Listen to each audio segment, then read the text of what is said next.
Well, good afternoon, YouTube. Another video from Devil Dog for Life. Today I'm beginning a series on JavaScript. Uh, the goal or the aim of this series is to start with the basics and advance to more complex features of JavaScript. The topics covered in this tutorial will involve statements and expressions. Okay, well let's talk about a little more about what a program is. A program is nothing more than a list of instructions that run sequentially. These instructions or statements generally contain expressions and produce a value. I say generally because comments are also considered statements, and a comment does not produce a value and is used to generally is used to explain a piece of code uh, for yourself to look back at when you're trying to figure out your own code or debug, or for other programmers so they understand what your program is doing, or just to keep certain code from executing when you're debugging your code. Therefore, a statement generally is just a piece of code that produces a value. Um, it produces this value using an expression. An expression is just a piece of a statement. Just a piece of a statement, and uses an operator such as like an equal sign, a less than sign, a greater sign, or some other form of or some other type of built-in operator to display or determine a value. Statements may contain keywords or reserved words, identifiers, operators, and values, which I'll go more into in just a moment. When you're constructing a statement, it is a good rule of thumb to utilize white space. What I mean by white space is, if you look up here, I have a variable named Bob, and there's an operator right here, and I have white space around it. So if there was no white space, it would look like that. So white space makes it easier to read and go through your code. White space can also be having an extra line underneath before you write the next code.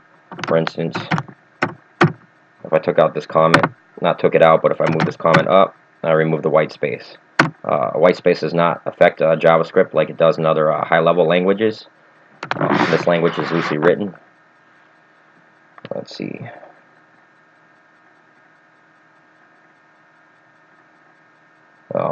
Statements also need to be terminated with a semicolon. This is how you separate individual statements. As you noticed here, I have a semicolon at the end of this statement. This is a completed statement. This is the expression. This is the literal value I'm given to this variable that I call name.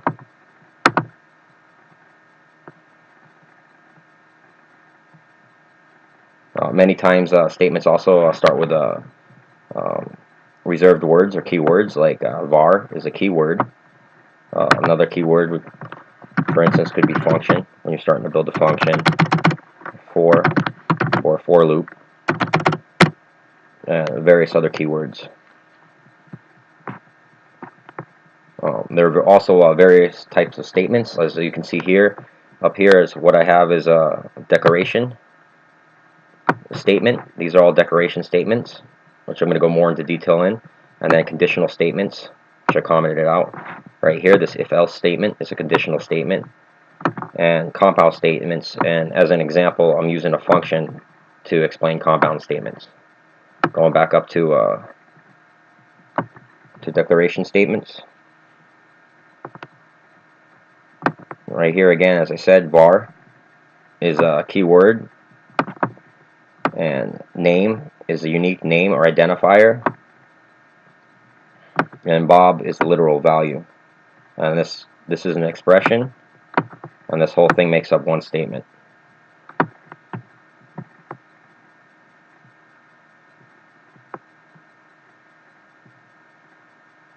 As I said again, the unique name, tongue-tied, would be like name, age. It's a name that I given my variable. These identifiers, they act as placeholders that put aside space in memory to store values, such as these literal values or hard-coded values.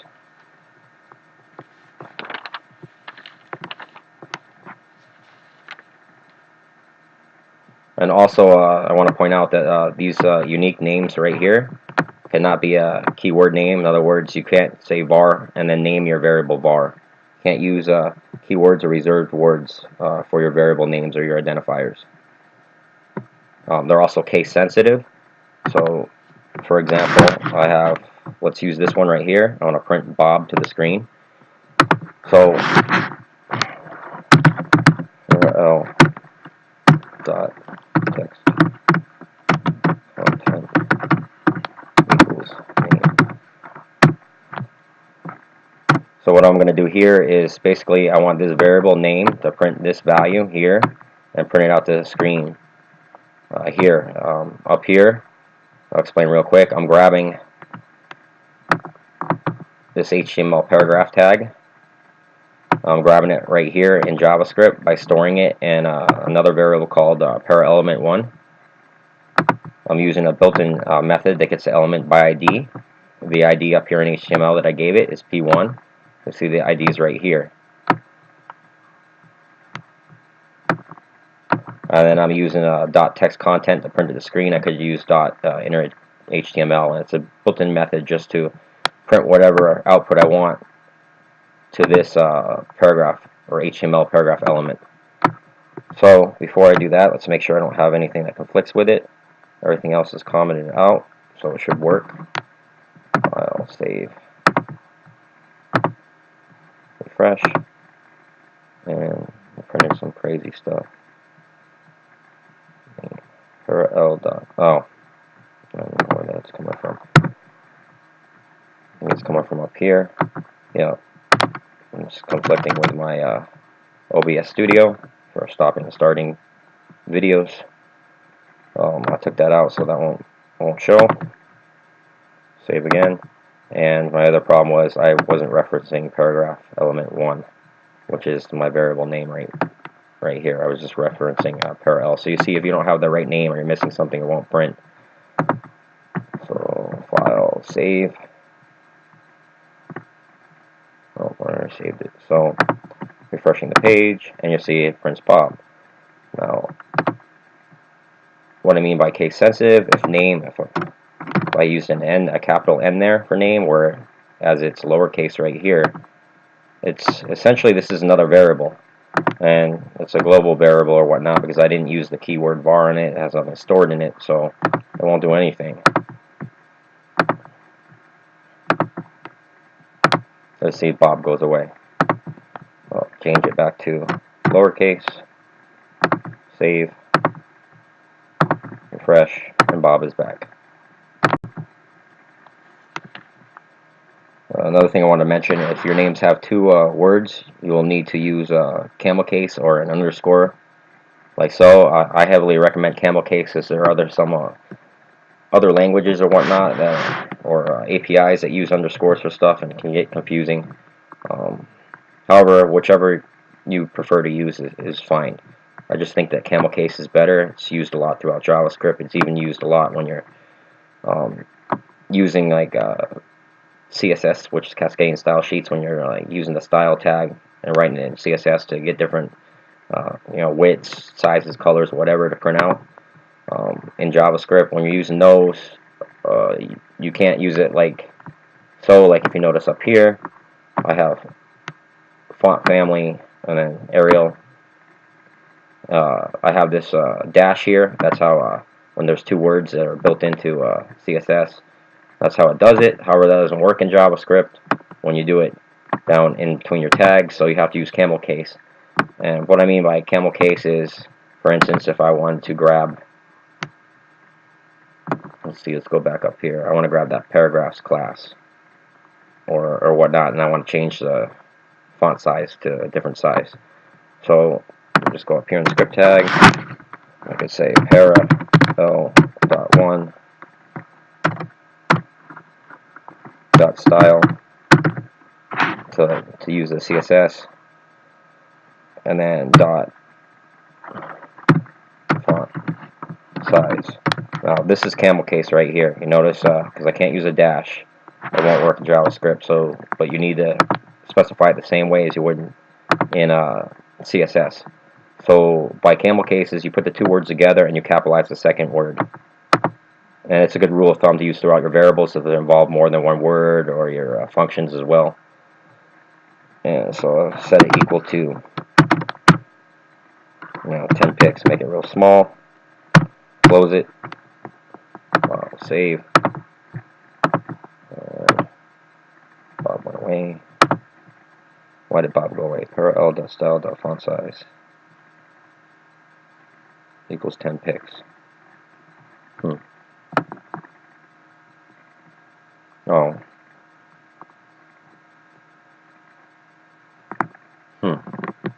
Oh, but a class, I wonder if the class overwrites it. Shouldn't.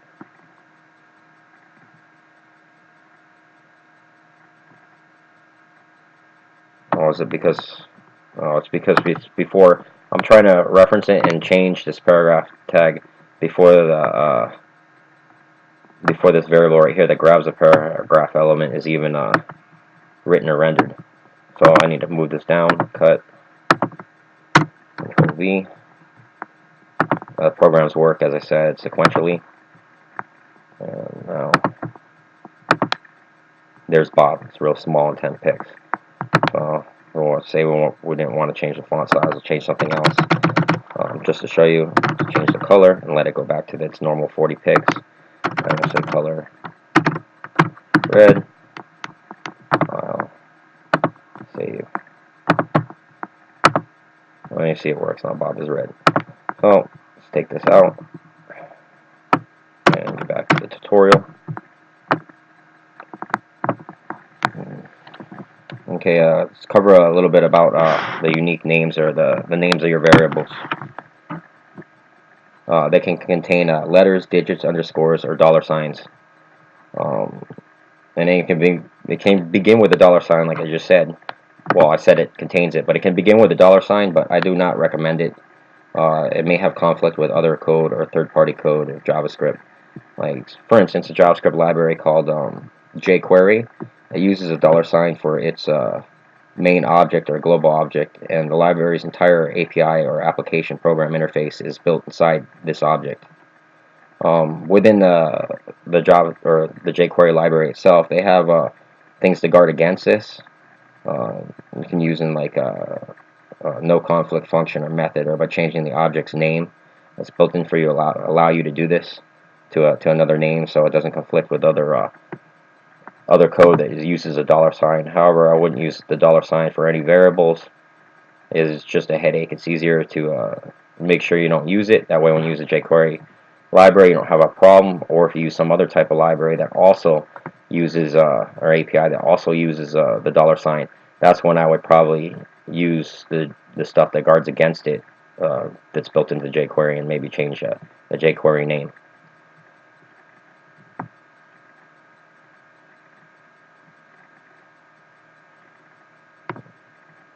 Alright, we'll talk about expressions a little bit more. They usually encompass a variable, operator, and values. So for instance, like I said before, this whole statement here is an expression statement. As well as right here, name.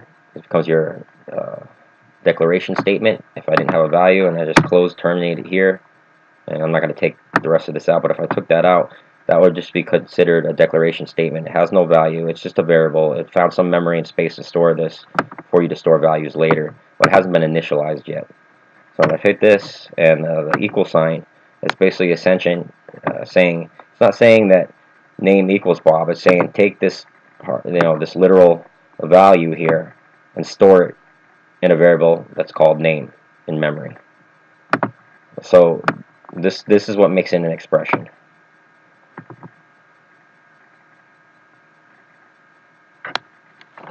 Let's see here.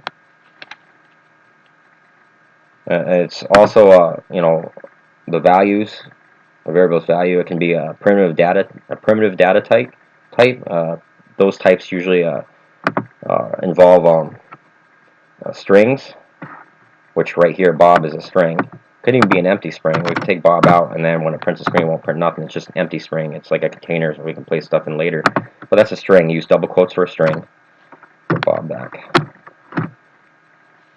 Could it be a Boolean value? For instance, if I create another variable here, and I'll call it, let's say Bob40, for Bob is 40 or whatnot, equals, and we'll say false because Bob's not 40. So that would be a Boolean value. Boolean values involve true or false, and it doesn't have to be literally like that. You can use other operators like greater than in your expressions, which we'll go over later.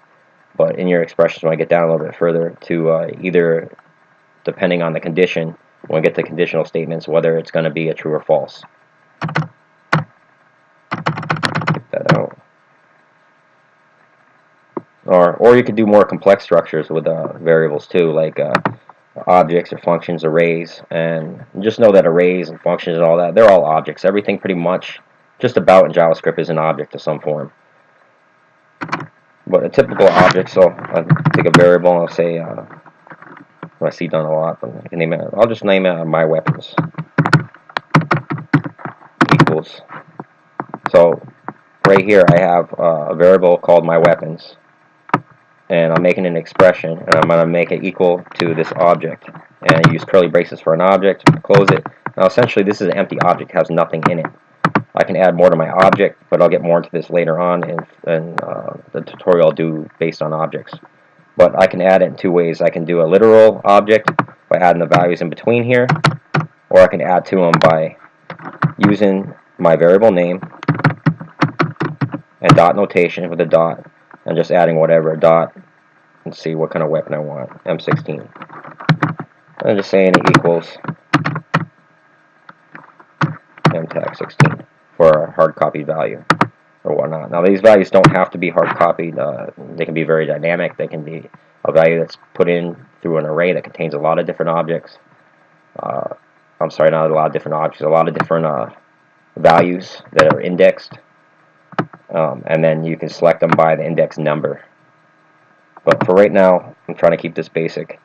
M16 is just a hard value that we're putting in. It's just a literal value. So when we print this to screen, I'll say my weapons dot M16. So essentially, what I'm doing for the object too with this dot notation is this M16, or the M16 is essentially, it's a property that's put into this object, and the property's value right here is M16. So this is a property, and this is a value. When you get into, well, I'll show you in a minute, like doing the object literals, they're called key value pairs. File save, print, refresh. It didn't work, so I have an error somewhere on my weapons. M16 equals M16.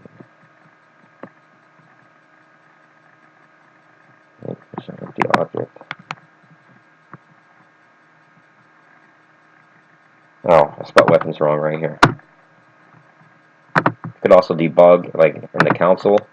I may show that later. I showed it in my other video. However, I'm not trying to take all that time to do that. I'm just trying to figure out my mistakes within my own document or my own text editor. There's M16 prints to the screen. So, and we could just keep adding as many properties and values as we want by referencing the object right here, dot, and then adding whatever property we want. Let's say rounds, and we'll say we'll have equals, we have 30 rounds. 30 rounds. We'll say we can go here and put a part of a sentence in using the plus sign, which is also an operator for concatenation. It adds numbers, but it also adds strings together.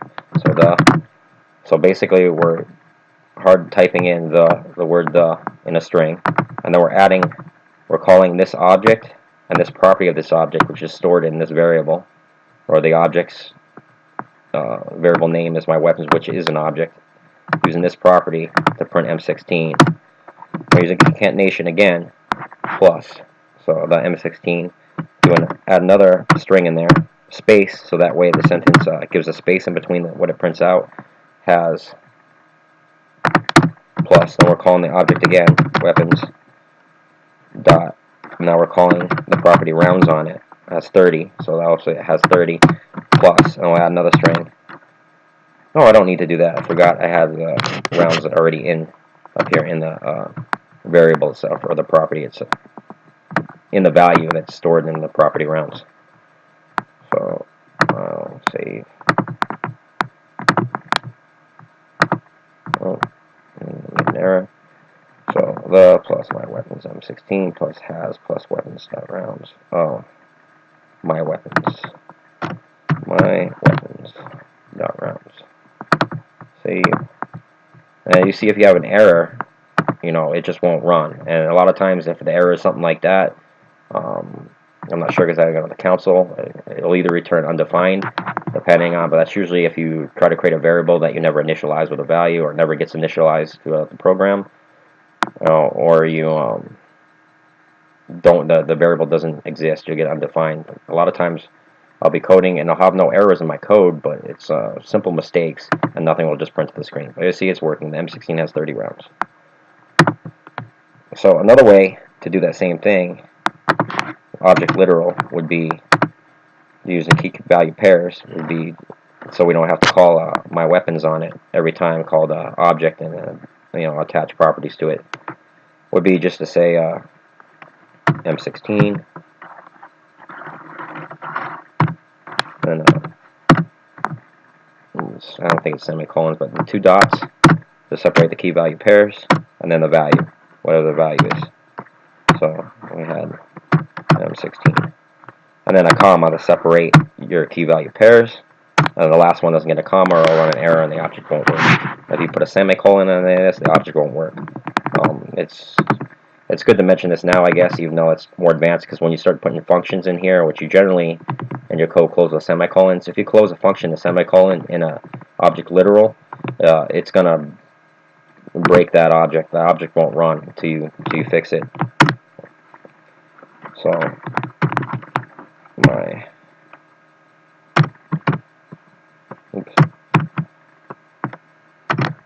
what is it, rounds? So the next key for us is rounds, and we said string in there, close it. Oops, 30 rounds. And like I said, I almost just made that mistake. I have a semicolon there, that won't work. And instead of typing all this up, let's just put a function real quick just to show you, an anonymous function with no name. So we'll call it function weapon info. That's what we're going to call this key, or this property, this key value pair. This is the key weapon info. It's a property of this object. And in the key, we're going to have it print. Let's cut this out. Cut. Control D. And I'm not going to get this right now. You got to take this out. So, let's see, weapon info plus M16 has, and then rounds. And for this function to see these other ones built in, or these other properties built into the object, we're going to use a special keyword called this. And I'm not going to get into this later, it'll be in other tutorials, but this is a special keyword that points to the current object it's in. If I use this outside of this object, it will point to the global object of JavaScript, so it will then point to these variables. So if I was using this outside of an object, it would point to these variables up here and would use those instead of what other variables are in here. Well, that's not true, but what I'm trying to describe, I actually saw it earlier, is basically if it's not set up right or it doesn't exist, it will point to the global object. I'll get into that more later, but let's make sure this works. So that's our function here. So now if we want to call that function on this object that's built into it, instead of saying all this here, we'll take that out, we don't need it anymore. We're going to say para_l1.textContent equals my weapons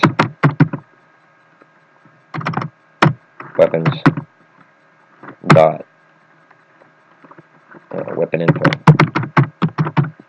And so we have to call the function or invoke the function. Again, we need to make sure we have these parentheses at the end. So we'll invoke this function here, which, since it's built into this object literal, is now called a method. So it's a method of this my weapons object. File, if everything's right, file, save. It should print the same thing we saw earlier on the screen. It's still there, so it won't go away when I click it. It did. So there's an error somewhere. Weapon info, weapon info.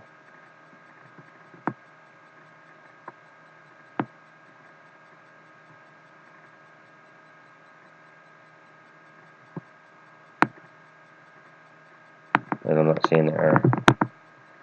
Oh, I am seeing the error. I did exactly what I said. No? Yeah, I did exactly what I said right here with a semicolon. Broke the code. So take that out. Oh, take the comma out. Like I said, the last property in there cannot have a comma or anything at the end. File, save. Refresh. And it's still broken. I should have fixed it. Oh. Yeah. I'm making very stupid errors right now. So I got the property right here, the property name, and I'm trying to run a function, but there's no function. So, like I said before, I have to run an anonymous function. I mean, the function does have no name. It's just an anonymous function with no name that's stored in this weapon info variable or property. So, I have to do a function with the keyword function, open close parentheses, this goes in here, easier readability. Close my function. That will break my code right there. I have to leave that with no semicolon and no comma at the end, since it's the last property of this object. And if it was up above, there's other properties under it, and I close it. I could then put a comma on it, but since it's the last one, I can't have a comma or anything. Now, if it was above it before, like I said, and I failed to put a comma and I put a semicolon, it would break the object. So I should run fine now. Save. It's still not running fine. What did I do? Weapon info, the function. Boom. Oh, return. Use a keyword return. Save. Refresh. And there it is. It's back. The M16 has 30 rounds. So again, we're calling this object, my weapons, and we're using dot notation, which is this dot here, to grab this method that's built into the object, weapon info, to render it to the screen by invoking it on this object. So now I'm kind of lost because I went into some more advanced stuff that I wasn't really going to get into too much in here, trying to explain the different variables, different data types and complex data types and whatnot. And let me just get rid of all this so I can get back to the tutorial.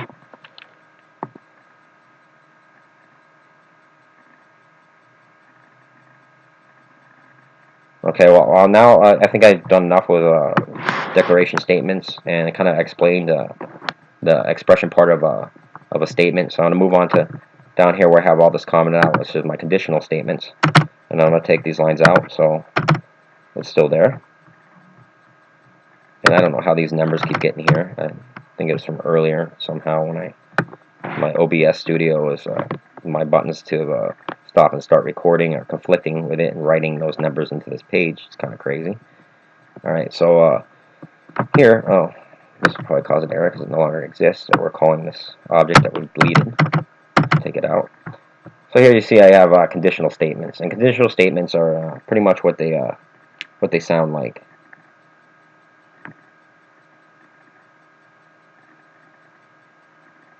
You know, they execute a line of code depending on meeting a certain criteria or condition.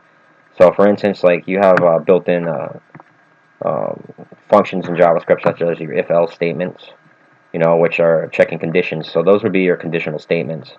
Switch statements, which if you're going to go through a lot of different, more than 2 or 3 different conditions you're checking, say you're checking 10 conditions, a switch statement is a much easier way to cut down on the code and write it, and it goes by case by case. It goes for one case. If it doesn't meet the criteria, then it skips to the next case. But I'm not going to go into any of that right now. You got for loops, which also have to meet a certain condition. They have the condition built into it. In other words, they're saying like, hey, if this number is, you know, usually using counters, if this number is less than this number, then I want you to increment, I want you to count. And you can use it to loop to, say, all the paragraphs on your page, and then grab them all and then change them, change all the colors or whatever you want to do all at once. Or, you know, you can use for loops as well as if-else statements too, to like kind of loop through images and stuff like that. You have while loops and you have do loops and etc. And I say etc. because I'm sure I didn't explain everything here or go through all of them here, because I'm not even going into detail with them or how they work. So I'm just going into the different types of statements in this tutorial and code blocks and whatnot. So here we have an if-else statement. Here we have if the age is greater than or equal to 21, we want it to print that this person can enjoy their beer, and if they're younger than 21, we want it to print that you're too young to drink.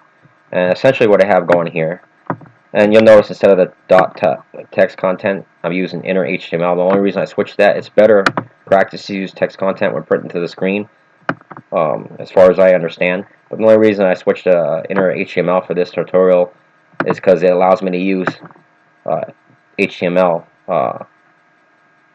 some HTML tags right within the JavaScript, which is probably thought as bad practice, but for examples it's good. So it allows me to use this BR tag right here, which is a line break. So that way, this variable prints to the screen here. I want this sentence here to print on the next line, not on the same line as whatever's in this variable. So that's why I'm using inner HTML here. And this can drink should be up here if I didn't delete it by accident. That's right here. It's just storing a sentence that I want to print to the screen. So I have a variable can drink and equals I'd like to order a beer.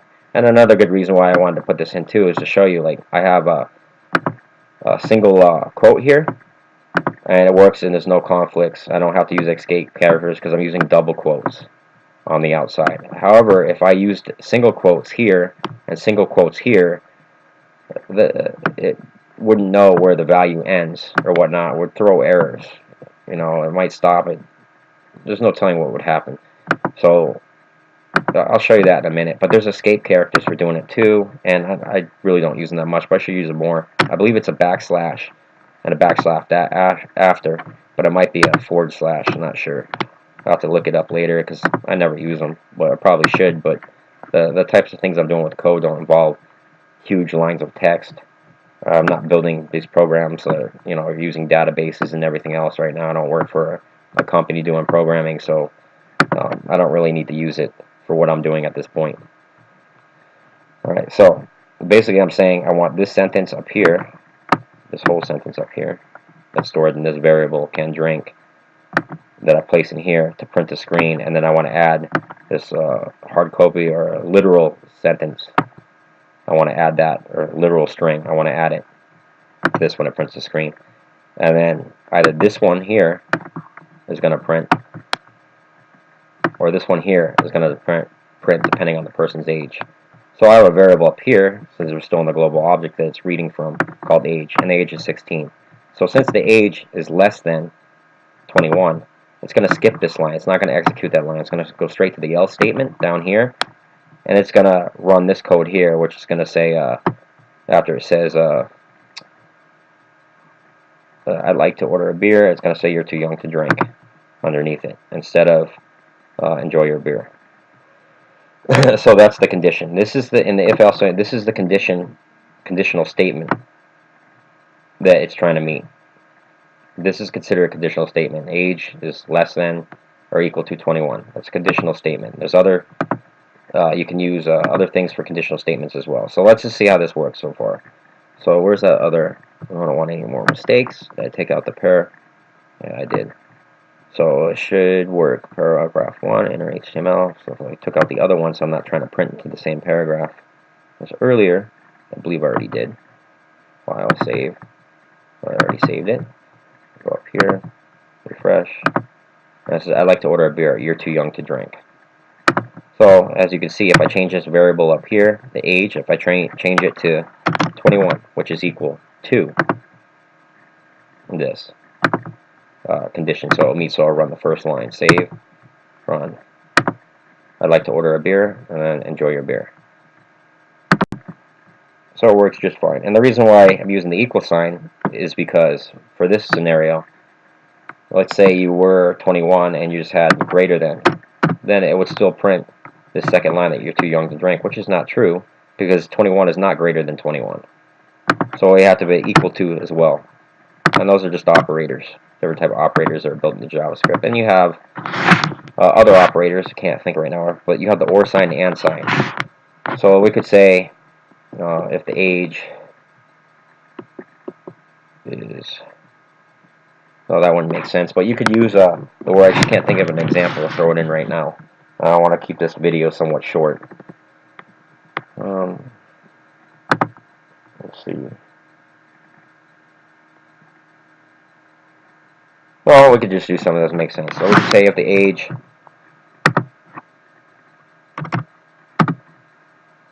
equals, let's say, I don't know, equals 16, or, and that's how you do an or with those right here, or age, caps lock, age is, let's say,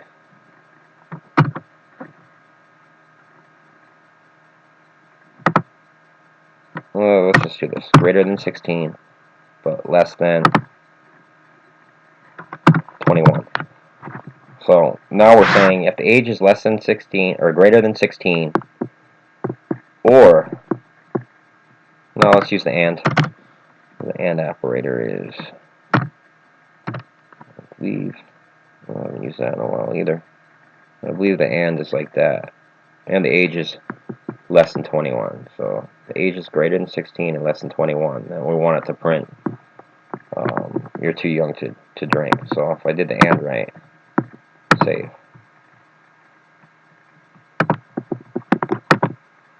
You're too young to drink. So it works. So we're saying basically this person is greater than 16, but no. See, the age is 21 here, so it's less than 21. But it's not because I don't have the equal. So if I put the equal sign, then it would print the right value. So I should print the other sentence now saying, enjoy your beer. Enjoy your beer. There you go. Because now we're saying if you're older than 16, and you're less than or equal to 21, then if you're equal to 21, then you can have beer. So if we change this age to, again up here just to demonstrate, we change it to 19 because that's greater than 16.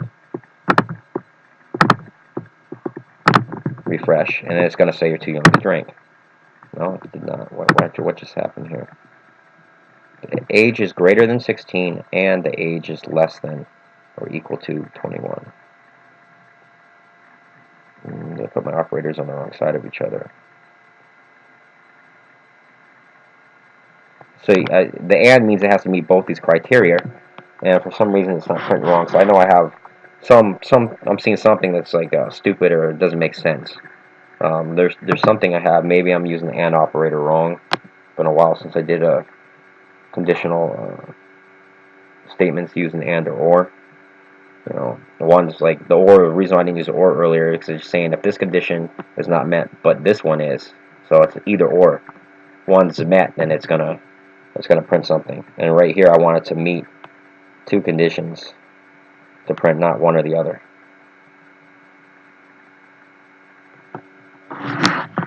But I'm pretty sure that was the and sign, but I haven't used it in a while. Maybe I'm using the wrong syntax for it.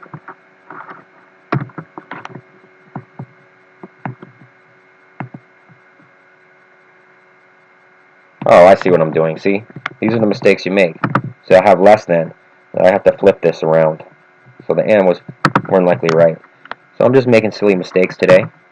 Like I probably do all the time when I try to teach this, because it's not, for me so far, I'm new at this, and it's not very easy to teach coding. It's much easier to debug it on my own, take my time, not worry about it, not go through it. When I hear, so what it's basically saying here, if it's greater than 16 and less than 21, which it is, because its age is 19, it's going to run that you're old enough to drink. So that's a bad error. It should be greater than or equal to 21. So if the age is greater than 16 and the age is greater than or equal to 21, print this. Print that you're old enough to drink. Since it's 19, it shouldn't print. It should print that you're not old enough to drink. And there, you're too young to drink. I'll change this age up here back to 21, make sure it's reading right. It should print the opposite. It should print enjoy your beer. Alright, enjoy your beer. So it's working. Probably spent way too much time on that. Hope you understand it though. And I'm going to move on, I believe now, to compound statements, because this video is starting to get a little bit lengthy. And so, let's see here. Let me comment this out. Multiple lines. / comment. Yeah, I probably should touch on that too, because I said comments are considered statements too. So, in other words, all this, well, this sentence is not code at all. It's just telling whoever what I have here when I'm trying to do or explaining something is considered a statement, even though it doesn't run any code.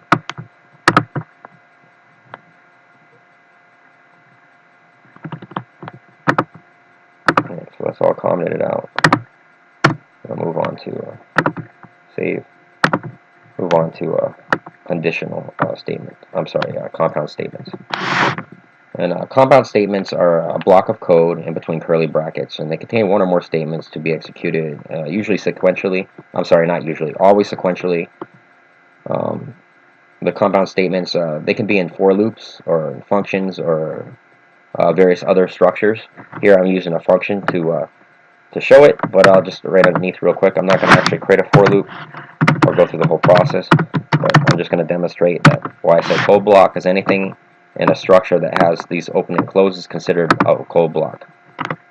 You know, and then you write the first statement, whatever, second statement, it's a code block. So this is a for loop checking that it's going to loop through all these statements or whatever and then run them. You have many statements it's going to run, but however, it's, you know, it's different than a function, which in a function you have functional scope, so any variables that you create in the function can't see in the global scope, and blocks of code and other structures such as a for loop do not work that way. You can create variables, I believe, inside a for loop, and they can be seen outside the for loop and whatnot. They're not like other high-level languages where anything in a block of code is private to that block of code. But however, in a function, and generally JavaScript is not called private, but it's interchangeable.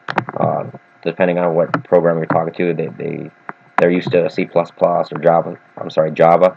High-level languages like that, and so they would call it private, even though they do when they're talking about JavaScript.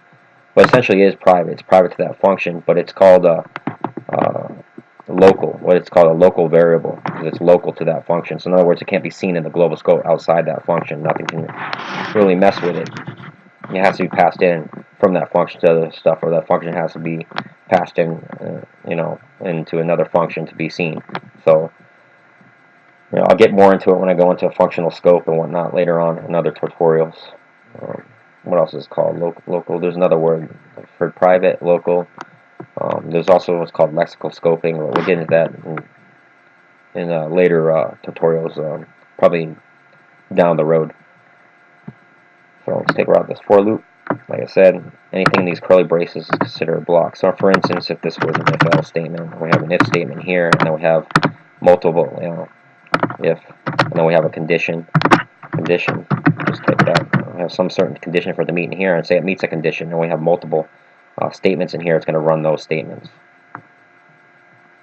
But however, you know, if within your statements, if you have like another variable in here and whatnot, it can be seen outside in the global scope.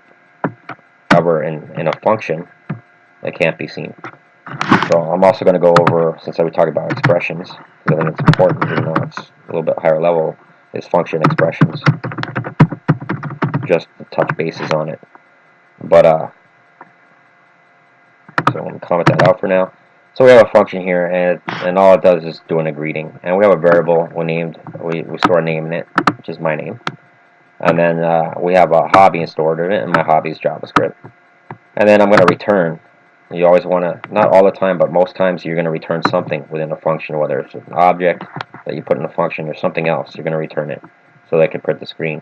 Alright, so we're returning this variable. It's got this hard-coded, this variable name, it's got this hard-coded value, and then putting a string in here with concatenation, double quotes, and then putting this other variable in here, a hobby that I have, and then another string to write, you know, whatever this person's name is, whatever this hobby's person's name is, it'll say, you know, what this one's going to say is Jeremy loves JavaScript and enjoys teaching it. So, I mean, if, you know, variable stored Frank, it'd say Frank loves whatever, enjoys teaching it. So here. So we're going to get that to print the screen. Let me go back out and make sure I'm still not grabbing that paragraph element anywhere else. No, I think I commented it out.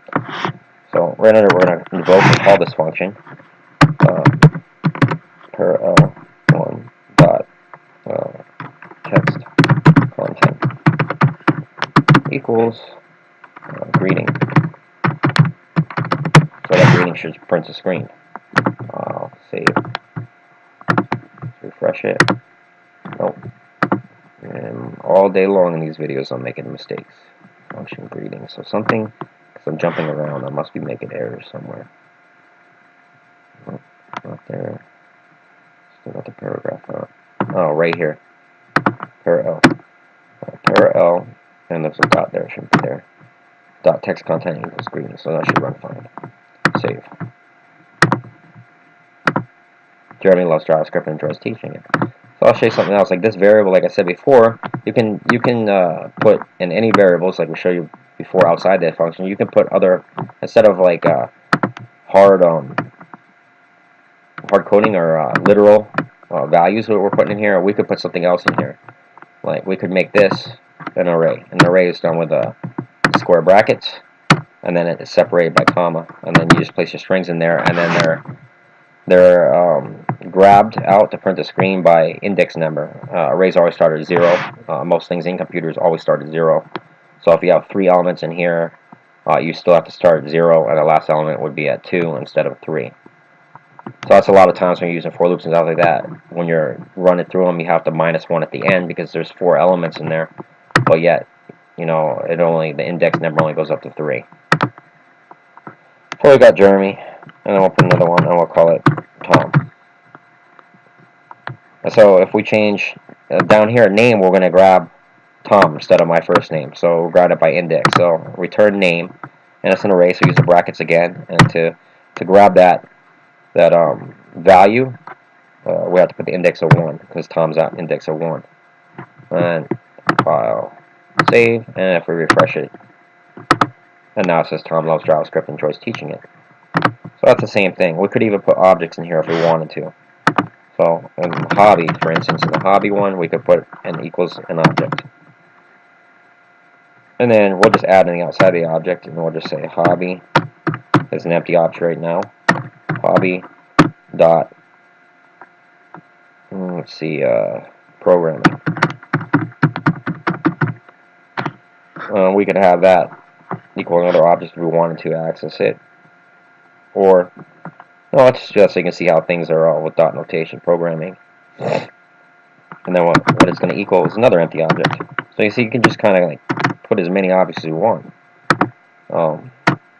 It's very versatile. I hope that's the proper word. But so we'll put another empty object. So now we want to hobby dot program. And then we want to add another thing, dot, I don't know, we could put high level. And I'm using Camel Case for this variable right here, high level, or this property of this object, which is a property of, of this object. High level, I'm using Camel Case with a capital L here since there's 2 words. And high level languages are like C++. Terminate it, and it should work in theory if I did it right. So to access it now, hobby, since now it's an object, dot programming to get that property of that object, which is also an object, dot high level to grab that property and to grab this property and to grab this value of that property. So essentially right here, hopefully it works, I have the hobby is an object. It's empty. We add another object to it, or another property of that object called programming. That programming is also an empty object. Then we add just one property to that. One property to that programming object called the high level, and then we call the hard value or a literal value, which is a string that is going to print C++. Save. See if it works. Refresh. And Tom loves C++ and enjoys teaching it. So that's pretty much how you do stuff like that. Let's get back to talking about conditions, and since this is are about statements, we're doing conditional statements. I'm sorry, right now we're doing compound statements. And we were also, this tutorial is covering expressions, so I wanted to show something I believe is important. So take all this out. Well, actually, let's not do that. Let's use this one. I'll type it all back over. We're going to go over function expressions real quick. And a function expression is nothing more than it's a function stored in a variable, just like we did earlier when we stored it. When it became a method of the object that we talked about up above, it had no name, so it was an expression that was being stored in that object's property, which essentially is a variable. So right here, a variable, and the function name, we'll call it greeting, because that's what it is. And we're going to take this out here, like that, and equals. So now this right here is what's called a function expression, and no longer is a function with or a function declaration. The other one I showed you was a function declaration. It's using the keyword function and it's declaring that function. So it's considered a function declaration. It's also like declaration statement. But here what we have is a function expression because it uses the equal sign to store this function in this variable greeting. Let me highlight it to show it again. To store this function here, it has no name. All this from here to the opening bracket to the closing bracket is a function. It's storing this entire function and this variable right here called greeting. So we can call it the same way and it'll work the same. And it's being called down here. We don't have to change anything because we're still calling the variable the name. And to invoke the function, we're just adding these parentheses to invoke that function that has no name on this variable. So when we do that, it works just the same. Save. Refresh, and nothing's going to change. It's still there when I refresh the page. So what I mean is, well, before I explain how this works, you can, like, let's say I want to wrap all this. I don't want, like, right now this isn't, this greeting variable is in this, this function that was here before that was a function declaration. It's in the global scope of the document. If I wanted to put it in another function so that this right here, this variable is not seen in the global scope, because all this is not seen in the global scope. It's it's hidden in this function right here. It's private to this function, as I say they would say in high level, or it's local to this function. So if I want to put it, I can create another function with no name. I could put a parenthesis around like this, say function, like this, like that, and then in between this parenthesis right here, I'm going to put everything in. So I'm not going to close it till down here. Close it down there. Close it down there. And then I can run that function. This function right here has no name. To run it automatically, so it will run. Nothing will change what I have, but to run it right here, I got to invoke it the same way as adding these parentheses like I did when I added it to this variable. This one doesn't even have a variable. It's just stored and it will just run when I call it. However, it won't run right now because this is outside the function. So nothing within here is basically can be used out here. It can be seen out here, and the reason that is because I have this greeting function now. Oops, I have an error right there. I'm going to clean it up because it has some errors already. It's not less confusing. Greeting function. Clean it up so it's easier to read.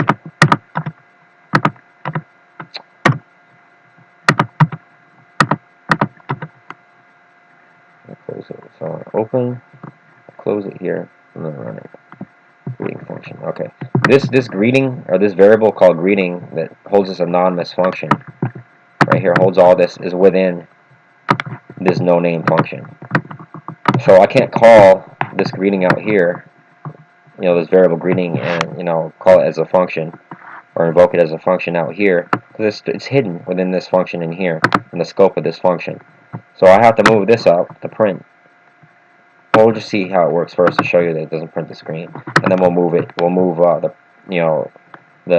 this up into here, so you can see that it works. So it goes away. So I cut, and it'll paste this in here, so it knows where to grab that greeting function from, a greeting variable, and storing this anonymous function. Control V. Refresh it. Oh, it's still not working. There's an error somewhere. It should be working. Function. That's why it's not working.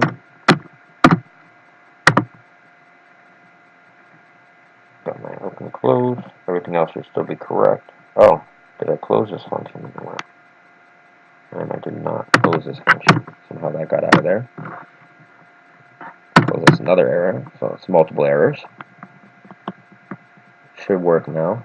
And I close this function here, and then I close this outer one here, and then I invoke the function.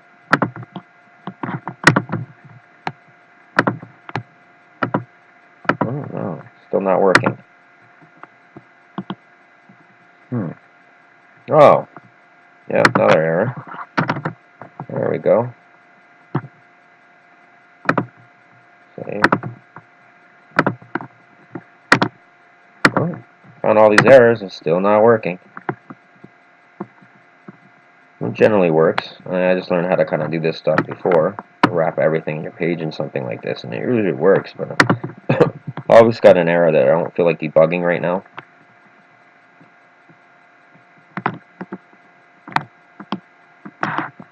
But I'll look at it for a second if it's something I can find.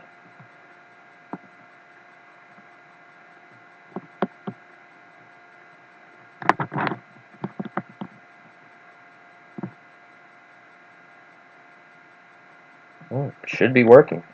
I'm closing it here.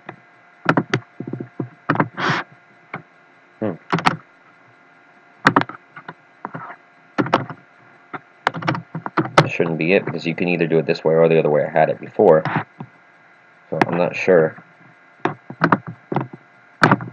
what's going on here. Well, anyway, just take it for, I'll show it in another video. This does work. I have some stupid error somewhere. Well, that's just basically taking this greeting function out of the global scope of the document and placing the code within this function. APIs generally are kind of written that way, so that but they do have something in the global scope, and that will be the main object. Like I said, jQuery uses a $sign, so they would have a $sign. They would use constructors, which I'm not going to get into, but essentially it's a main object, and then you have a bunch of methods and other variables stored in the object, and nothing's out in the global scope. It's just all contained within, and it'll be an object like that, or a function name, and then everything will be within it. So let's take this out. Let's go back. Let's take this back out.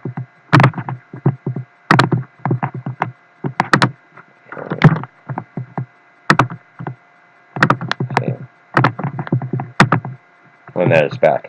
But the other one, wrapping it in an anonymous function with no name, with using the parentheses to put the actual function with no name in, it does work. I just have an error somewhere, and I'm not even going to look at it right now. This is supposed to be a short video, so let me, let's see, where were we? So, like I said, this is considered a function expression, and you're storing this whole function in this greeting variable. And the other one is considered when you use the function name first, and then name that function. Caps lock. Function. And then name that function something like greeting or whatever, hello. And then that's what I want to touch on. Then this is a function declaration code in here. The one, you're just declaring a function here and running it. The only difference is here you're storing an anonymous function with no name in a variable called greeting.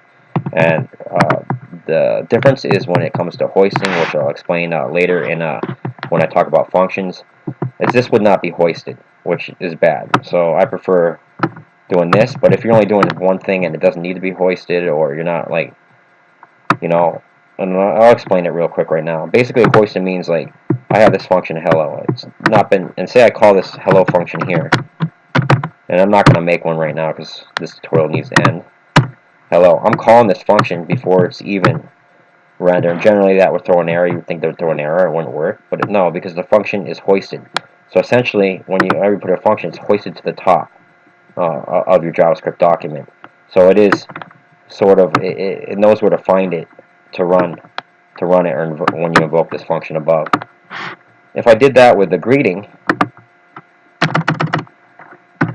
function, and let's just take this out because I don't want to throw any errors. Greeting function. I'm calling this greeting function here before it knows where to find it, where it's created, because it's a variable. It's stored in a variable, so it hasn't been written or rendered yet. So JavaScript doesn't know where to find it, so it's going to throw an error, either an error or just nothing will print on the screen. It doesn't hoist. Function expressions don't hoist to the top. Only function decorations do. I'm going to go back here, refresh, and then it's gone. And then see if it threw any type of error.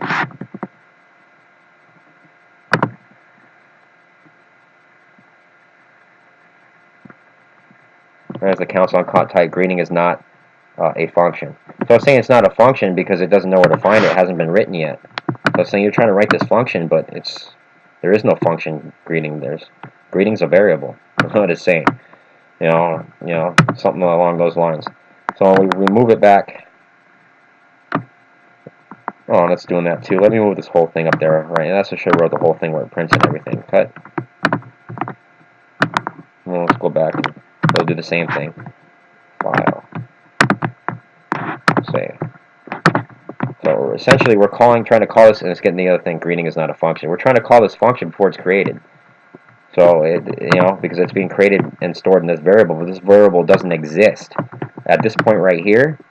As JavaScript reads code sequentially, this variable doesn't exist. So it doesn't know where to find it to run this function. However,